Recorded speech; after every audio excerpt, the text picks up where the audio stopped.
दोस्तों, आज मैं आप लोगों को एफ लॉजिकल फार्मूला इंतहाई तफसील के साथ एक्सप्लेन करने वाला हूं। तो ये बहुत ही ज़बरदस्त फार्मूला है।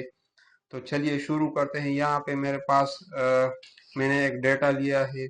मेरे पास कुछ मेडिसिन है और उनका एक्सपायरी डेट है सामने। तो यहाँ पे हम एफ फार्मूला कैसे अप्लाई करेंगे ताकि हमें पता चल सके कि कौन सा मेडिसिन का कितना दिन एक्सपायरी में रह गया है। और अगर कोई एक्सपायर हो गया, ऑलरेडी एक्सपायर है, तो उस मेरे को इस सेल में उसके सामने एक्सपायर आना चाहिए।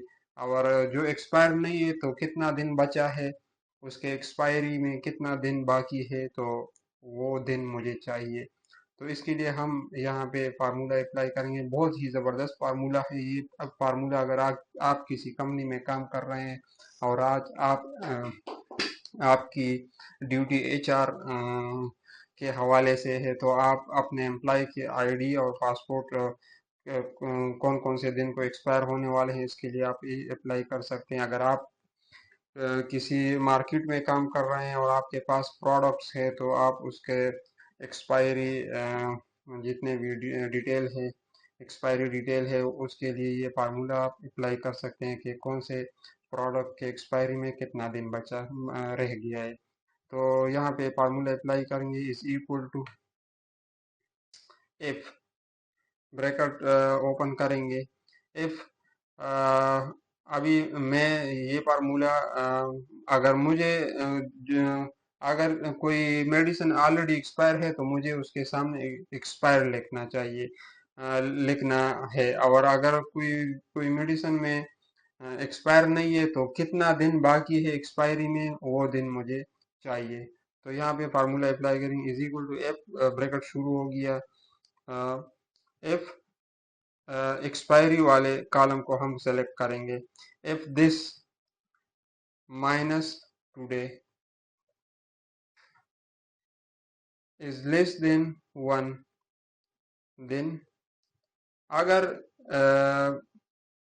ये एक्सपायरी में एक दिन से कम कम टाइम है, मतलब एक दिन से कम टाइम है, तो मुझे क्या चाहिए, मुझे फिर एक्सपायर एक्सपायर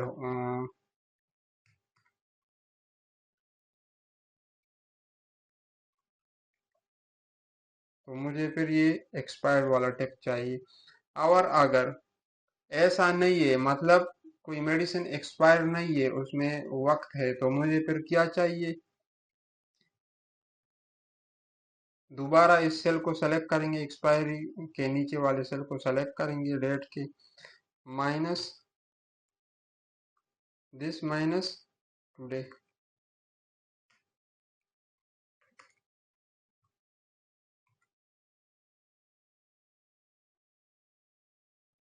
ब्रैकेट क्लोज करेंगे और कंट्रोल प्रेस करके एंटर दबाएंगे।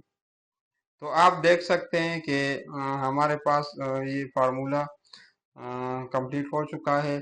मतलब पहले वाले में हमारे पास 411 दिन बचा है, दूसरे वाले में हमारे पास 380 दिन बचा है, तीसरे वाले में 684 दिन बचा है, और चौथे वाले में अभी देख सकते हैं 11 जुलाई 2024। तो ये ऑलरेडी एक्सपायर हो चुका है। आज मेरे पास है 15 अक्टूबर 2024। तो ये ऑलरेडी एक्सपायर है, तो ये इधर इसके सामने एक्सपायर आ गया ऑलरेडी। नीचे भी एक एक्सपायर है ऑलरेडी। ये जो हाईलाइट किया है, इसमें मैंने कंडीशनल फॉर्मेटिंग अप्लाई किया है पहले से, तो इसीलिए इसको एक्सपायर वाले सेल को हाईलाइट किया।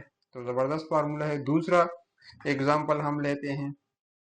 यहाँ पे मैं चाहता हूँ कि यहाँ पे मेरे कुछ एक टेबल मैंने बनाया है, एक डेटा मैंने लिया है, स्टूडेंट है, स्टूडेंट नेम है, फिर उसके मैथ, फिजिक्स, केमिस्ट्री, बायो के और इंग्लिश के मार्क्स हैं। तो यहाँ पे हम एक फार्मूला कैसे अप्लाई करेंगे अगर रिजल्ट हमने निकालना है।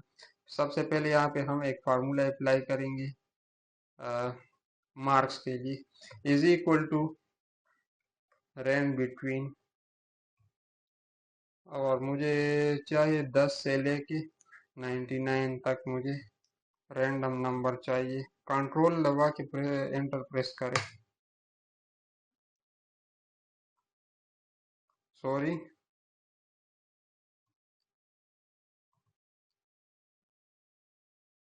Is equal to range between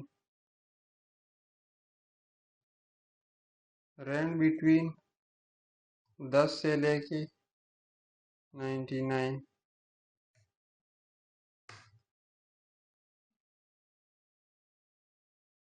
तो यहाँ पे मेरे सामने ये हर एक सब्जेक्ट का नंबर आ गया है।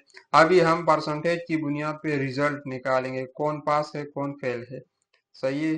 तो यहाँ पे हम परसेंटेज के लिए फार्मूला अप्लाई करेंगे, इज इक्वल टू सम, इसको सेलेक्ट कर लेंगे पूरे को।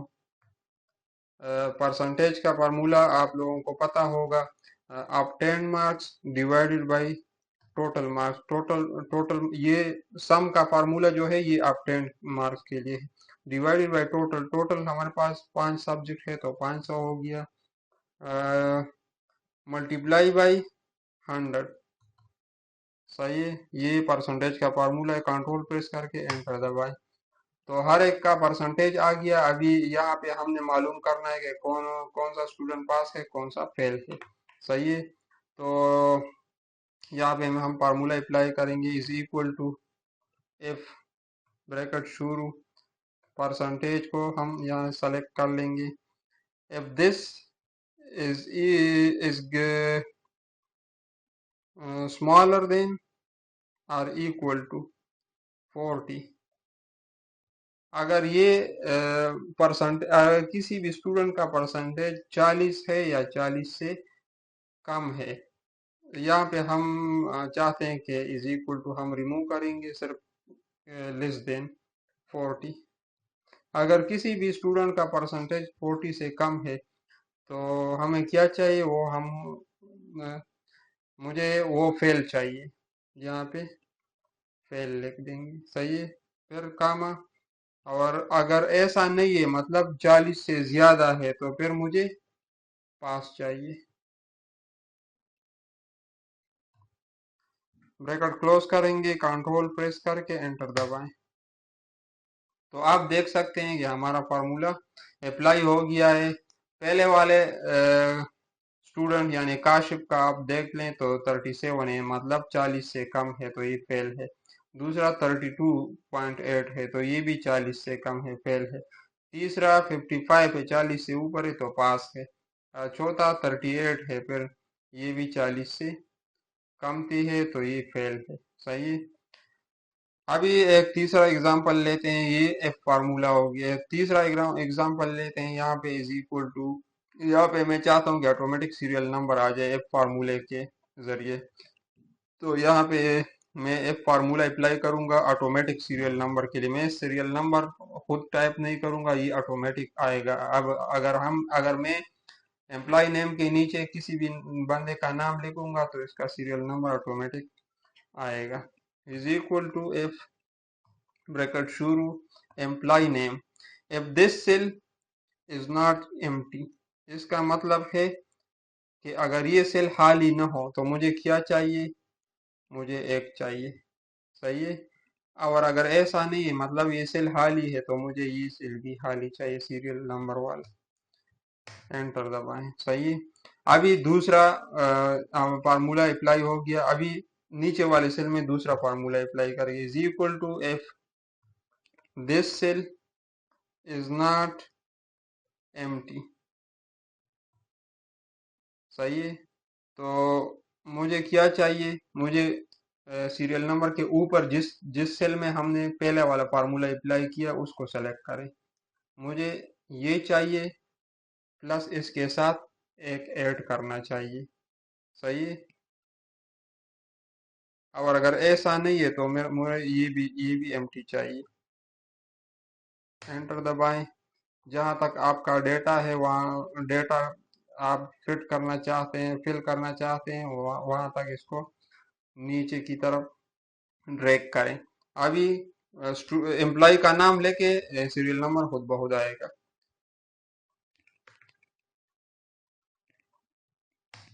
काशिफ, जमान, साबिर, बिलाल, सलमान, कामरान, जुबैर,